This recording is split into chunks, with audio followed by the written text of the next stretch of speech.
this is the Peter Pan story, roughly speaking. Peter Pan is this magical boy. Pan is the god of everything, roughly speaking, right? And so it's not an accident that he has the name Pan. And he's the boy that won't grow up. And he's magical. Well, that's because children are magical. They can be anything. They're nothing but potential. And Peter Pan doesn't want to give that up. Why? Well, he's got some adults around him, but the main adult is Captain Hook. Well, who the hell wants to grow up to be Captain Hook? First of all, you've got a hook. Second, you're a tyrant. And third, you're chased by the dragon of chaos with a clock in its stomach, right? The crocodile. It's already got a piece of you. Well, that's what happens when you get older. Time has already got a piece of you. And eventually, it's got a taste for you. And eventually, it's going to eat you. And so Hook is so traumatized by that he can't help but be a tyrant. And then Peter Pan looks at traumatized Hook and says, well, no, I'm not sacrificing my childhood for that. So that's fine, except he ends up king of the Lost Boys. In Neverland, well, Neverland doesn't exist, and who the hell wants to be king of the Lost Boys? And he also sacrifices the possibility that he'll have a real relationship with a woman, because that's Wendy, right? And she's kind of conservative, middle-class, London-dwelling girl. She wants to grow up and have kids and have a life. She accepts her mortality. She accepts her maturity. Peter Pan has to content himself with Tinkerbell. She doesn't even exist. She's like the fairy of porn. She doesn't exist. She's the substitute for the real thing.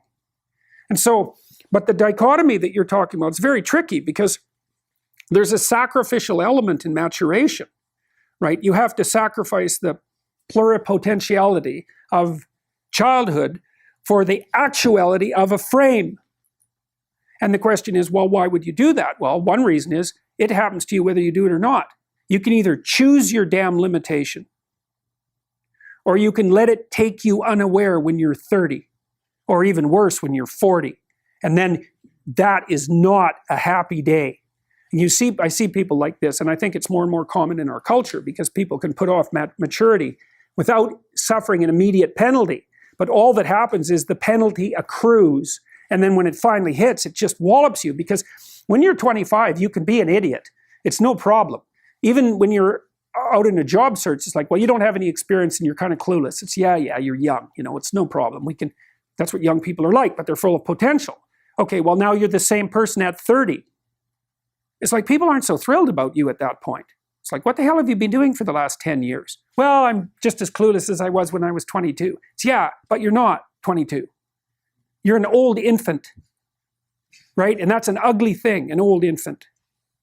So part of the reason you choose your damn sacrifice, because the sacrifice is inevitable, but at least you get to choose it. And then there's something that's even more complex than that in some sense, is that the problem with being a child is that all you are is potential, and it's really low resolution. You could be anything, but you're not anything. So then you go and you adopt an apprenticeship, roughly speaking, and then you become something. And when you're something, that makes the world open up to you again. Like if you're a really good plumber, then you end up being far more than a plumber, right? You end up being a good employer. Not that plumbers, I'm not putting plumbers down. It's like more power to plumbers. They've saved more lives than doctors. So hygiene, right? So, if you're a really good plumber, well, then you have some employees, you run a business, you train some other people, you enlarge their lives, you're kind of a pillar of the community, you have your family. Once you pass through that narrow training period, which narrows you and constricts you and develops you at the same time, then you can come out the other end with a bunch of new possibility at hand. And Jung talked about that. He thought that the proper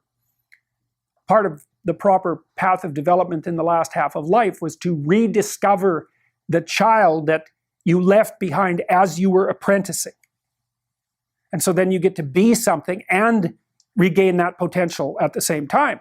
Very, very smart. Well, he was very, very smart. So that's very wise thing to know. So, yeah, sacrifice. We'll talk more about that too. You get to pick your damn sacrifice. That's all. You don't get to not make one. So you're sacrificial whether you want to be or not.